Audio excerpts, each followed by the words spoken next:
ওই দিন জনাব সালাউদ্দিন সাহেব বললেন, উনি মানে স্বীকার করলেন নির্বাচন হওয়ার জন্য ওনারা তখন যা বলেছে সেটা মেনে নিয়েছে। এর থেকে ভণ্ডামি, মানে উনি একটা সংসদের মধ্যে দাঁড়িয়ে উনি ওনার ভণ্ডামি, ওনার হিপোক্রেসিকে জাতির সামনে প্রকাশ করছেন। আমাদের প্রত্যেকটা সিটিজেন বিট্রেড ফিল করছে, চিটেড ফিল করছে। ওই দিন জনাব সালাউদ্দিন সাহেব বললেন, উনি মানে স্বীকার করলেন নির্বাচন হওয়ার জন্য ওনারা তখন যা বলেছে সেটা মেনে নিয়েছে।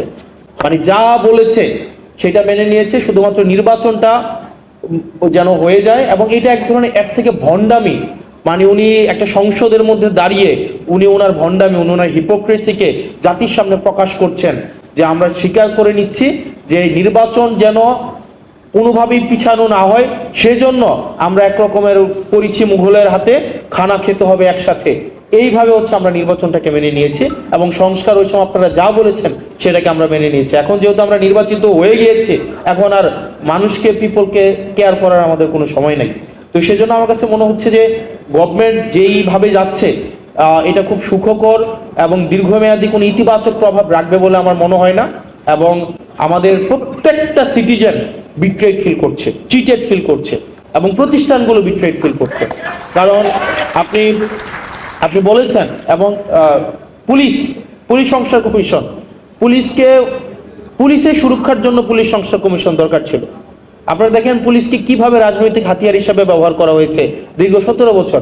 ভাই, পুলিশই তো মানুষ, সে মানুষ না, তার তো নিজস্ব হচ্ছে প্রোটেকশনের দরকার আছে। কিন্তু আপনি দেখেন আবার পুলিশের পোস্টিং, আবার হচ্ছে পুলিশের প্রমোশন, আবার পুলিশের পদায়ন, সবগুলাকে হচ্ছে আপনার মন্ত্রীর ইচ্ছার মধ্যে আপনি রেখে দিলেন।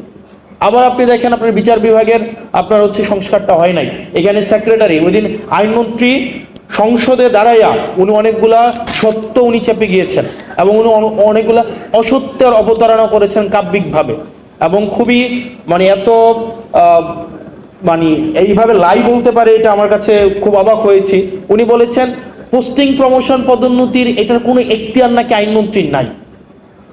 খাতা কলমে অবশ্যই নাই, কিন্তু প্র্যাকটিসে আইনমন্ত্রী যেটা বলে সেটাই হয়। এখন আপনি একটা বিচারক, ফেয়ারলেস কোন একটা বিচার কার্য পরিচালনা করবে, বাংলাদেশে তো এই পরিস্থিতি নাই। আপনি তার সেক্রেটারিয়েটটা আপনি তাকে দখল করে রাখলেন।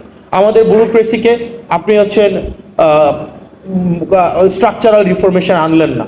এবং এটা না আনার কারণে যেটা হয়েছে, পুরা জাতির প্রত্যেকটা ভোটার, ইভেন বিএনপিকে যারা ভোট দিয়েছে তারাও প্রতারিত হয়েছে, তারাও নিজেরা চিটেড ফিল করছে।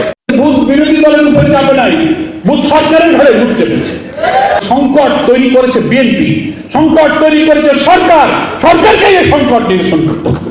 বল এখন সরকারের কোর্টে, আমাদের কোর্টে বল নাই। এখন আপনাকেই শর্ট দিতে হবে। আপনি যদি শর্ট টাইম মতো না দেন, যদি রং পাস করেন, তো ফুটবলের রং পাস করলে ব্যাট পাস হয়ে গোল আপনার গোলে ঢুকে যেতে পারে। গণভোট আর জুলাই সনদকে তারা পার্থক্য করে জনগণের মধ্যে বিভ্রান্তি তৈরি করেছে। 5 কোটি মানুষ, 70% লোক ভোট দিয়ে নোট অফ ডিসেন্টকে খারিজ করে দিয়ে সংস্কারের 48টি পরিবর্তনের পক্ষে জনগণ কিন্তু ভোট দিয়েছে। আমরা নিশ্চয়ই সুধারণা করব যে প্রধানমন্ত্রী মুখে যা বলেছেন হাতে ভোট দিতে, উনিও তাহলে হাতে ভোট দিয়েছেন। পাসপোর্টকে হাতে ভোট দিয়েছেন, যে হাতে ভোট দেওয়ার অর্থ হলো 84টি সংস্কারের পক্ষে আপনি মতামত দিয়েছেন। তাহলে আপনি কি আজকে পার্লামেন্টে দাঁড়িয়ে আপনার দেওয়া ভোটের বিরুদ্ধে আপনি অবস্থান গ্রহণ করবেন? আপনার রায়কে আপনি ইগনোর করবেন? এটি তো অন্তহীন প্রতারণা, নাকি বলেন? 17 অক্টোবর আমরা জুলাই সনদে স্বাক্ষর করেছি। নভেম্বরের 13 তারিখে প্রেসিডেন্সিয়াল অর্ডার হয়েছে, সংবিধান সংস্কার আদেশ। নভেম্বরের 25 তারিখে গণভোটের অর্ডিন্যান্স জারি হয়েছে। ফেব্রুয়ারির 12 তারিখে ইলেকশন হয়েছে, একই দিনে দুটো। তাহলে অক্টোবর, নভেম্বর, ডিসেম্বর, জানুয়ারি, ফেব্রুয়ারি, 4 থেকে 5টা মাস এদিক ওদিকের খণ্ডিত দিনগুলো বাদ দিলে কমপক্ষে 4 মাস আপনারা সময় পেয়েছেন। বিএনপিকে বলতে চাই, জিতে চেয়ারে আসার আগ পর্যন্ত একদিনও বলেননি 13 নভেম্বরের গেজেট, রাষ্ট্রপতির আদেশ, সংবিধান বহির্ভূত, রাষ্ট্রপতির এখতিয়ার বহির্ভূত, একথা তো একদিনও কখনো বলেননি। গণভোট মানেন না তাও বলেননি। ক্ষমতা আসার পরে 4 মাস পরে কেন বললেন? এখানে হচ্ছে রহস্য। আপনারা বলছেন বিরোধী দল জনগণকে বিভ্রান্ত করছে, বিরোধী দলের উপরে ভূত চেপেছে। জনগণ তো বুঝে ফেলেছে ভূত বিরোধী দলের উপরে চাপে নাই, ভূত সরকারের ঘরে ভূত চেপেছে। কিভাবে চেপেছে? আপনারা পাবলিককে কনফিউজ করছেন। পার্লামেন্টে একেবারে ঐক্যমত্য কমিশনের বই হাতে করে নিয়ে বলে যে আমরা এই জুলাই সনদের সব অক্ষরে অক্ষরে মানব, বলে না? রহস্যটা কি? কিন্তু কোনোদিন একথা বলতে শুনেছেন? আফটার রেফারেন্ডাম কোনোদিন একথা বলেনি যে গণভোটে জনগণ যে রায় দিয়েছে, গণভোটের রায় অক্ষরে অক্ষরে মানব, কথা কিন্তু কখনো বলেনি। ফলে গণভোট আর জুলাই সনদকে তারা পার্থক্য করে জনগণের মধ্যে বিভ্রান্তি তৈরি করেছে। শুভঙ্করের ফাঁকিটা হচ্ছে জুলাই সনদ ওনারা অক্ষর অক্ষরে মানবেন, তার অর্থ হলো গুরুত্বপূর্ণ 48টি সাংবিধানিক পরিবর্তনের ব্যাপারে অন্তত 10টা জায়গায় ওনাদের নোট অফ ডিসেন্ট আছে। জুলাই সনদের ওই বইটা যেখানে যেখানে আপনার নোট অফ ডিসেন্ট দিয়েছেন বিএনপি বা আমরা দিয়েছি, 4টি প্রশ্নে যে গণভোট তার সেখানে একটাতেও কোনো নোট অফ ডিসেন্ট নাই। তার অর্থ হলো 5 কোটি মানুষ 70% লোক ভোট দিয়ে নোট অফ ডিসেন্টকে খারিজ করে দিয়ে সংস্কারের 48টি পরিবর্তনের পক্ষে জনগণ কিন্তু ভোট দিয়েছে। শুধু জনগণ নয়, প্রধানমন্ত্রী তারেক রহমান সাহেব নিশ্চয়ই ভোট দিয়েছেন গণভোটে। টেলিভিশনে দেখা গিয়েছে 12 তারিখ উনি ভোট কেন্দ্রে গিয়েছেন, হাতে ভোট দিতে বলেছেন। তাই আমরা নিশ্চয়ই সুধারণা করব যে প্রধানমন্ত্রী মুখে যা বলেছেন হাতে ভোট দিতে, উনিও তাহলে হাতে ভোট দিয়েছেন। রাষ্ট্রপতি হাতে ভোট দিয়েছেন, যে হাতে ভোট দেওয়ার অর্থ হলো 84টি সংস্কারের পক্ষে আপনি মতামত দিয়েছেন। তাহলে আপনি কি আজকে পার্লামেন্টে দাঁড়িয়ে আপনার দেওয়া ভোটের বিরুদ্ধে আপনি অবস্থান গ্রহণ করবেন? আপনার রায়কে আপনি ইগনোর করবেন? এটি তো অন্তহীন প্রতারণা, নাকি বলেন? আজকে আপনি বলেন এই প্রেসিডেন্সিয়াল অর্ডার বেআইনি, এই গণভোট বেআইনি, সংবিধান সংস্কার পরিষদ বেআইনি। 4 মাস কেন বলেননি? ক্ষমতা গিয়ে কেন বললেন? আজকে পার্লামেন্টে দাঁড়িয়ে বললেন আমরা এই জন্য করেছি যদি ভোট না হয়, তাই আমরা একটা সমঝোতা করে ফেলেছি। যদি ভোট না হয় এই সন্দেহ কেন? আপনারাই তো লন্ডন কনস্পিরেসি করে ওখান থেকে নির্বাচনের তারিখ ঠিক করে রেখেছেন। আমরাই তো বলেছিলাম আগে গণভোট দেন, পরে জাতীয় ভোট। তাও আপনারা মানেননি, ওটা একটা কনস্পিরেসির অংশ। কারণ আগে যদি গণভোট হতো তাহলে আপনি সংবিধান সংস্কার পরিষদের বৈঠক করতে বাধ্য হতেন, শপথ নিতে বাধ্য হতেন। শপথ নাই কেন? এই গেজেটের মধ্যে সংবিধান সংস্কার পরিষদের শপথনামা আছে, আপনি সে শপথ নিলেন না। আগে গণভোটটা হয়ে গেলে আপনি এখানে বাধ্য হতেন, তারপরে পার্লামেন্ট ইলেকশন হতো, আপনি এমপি হতেন। আজকে এমপি হয়ে গেছেন, মন্ত্রী হয়ে গেছেন, মেজরিটির জোরে আপনি এখন জনগণের 5 কোটি ভোটকে আপনি খারিজ করে দিচ্ছেন। আপনার কোনো অধিকার নেই, কারণ পার্লামেন্ট কখনো সভরেন হয় না, জনগণই হচ্ছে সভরেন। আর্টিকেল 7 আমাদের সংবিধানে বলা হয়েছে will of the people is sovereign. জনগণের অভিপ্রায় হচ্ছে সবচেয়ে সর্বোচ্চ আইন। কর্তৃত্ববাদী ফ্যাসিবাদী দলীয়করণ করে আওয়ামী লীগ যা করেছিল, আপনারা সেই ফ্যাসিবাদের পথেই কিন্তু হাঁটতে শুরু করেছেন। আপনারা সেখান থেকে ফিরে আসুন, তা না হলে আমাদের সংসদের অভ্যন্তরে যেমন আমাদের আন্দোলন চলবে, প্রয়োজনে যে 5 কোটি মানুষ ভোট দিয়ে রক্তাক্ত জুলাইয়ের এই সনদ এবং গণভোট পক্ষে যারা ভোট দিয়েছে, যারা ভোট দিয়েছে, আমরা এই আন্দোলনকে প্রয়োজনে সেই 5 কোটি মানুষের কাছে আবার নিয়ে যাব। বিএনপিকে বলবো এখনো সময় আছে, কামিং বাজেট সেশনে আপনারা সংবিধান সংস্কার পরিষদের অধিবেশন ডাকুন। এক্ষেত্রে কোন সংশোধনী আনতে হলে আনুন, বৈঠক ডাকুন এবং সংস্কারকে মেনে নিয়ে আপনারা এটা অনুমোদন করে সংবিধানের তফসিলে অন্তর্ভুক্ত করুন। এটাই আমাদের করণীয়, তাহলে জাতির সংকট দূর হবে। কারণ সংকট তৈরি করেছে বিএনপি, সংকট তৈরি করেছে সরকার, সরকারকে এই সংকট নিরসন করতে হবে। বল এখন সরকারের কোর্টে, আমাদের কোর্টে বল নাই। এখন আপনাকেই শর্ট দিতে হবে। আপনি যদি শর্ট টাইম মতো না দেন, যদি রং পাস করেন, তো ফুটবলের রং পাস করলে ব্যাক পাস হয়ে গোল আপনার গোলে ঢুকে যেতে পারে। দেখেন, যেই আলোচনাগুলো আগে ফেসবুকে চলতো, গণমাধ্যমে বা টেবিল টকে চলতো, এখন সংসদে আসছে, এবং সেটি হচ্ছে ইউনূস সরকারের আমলে দুর্নীতি।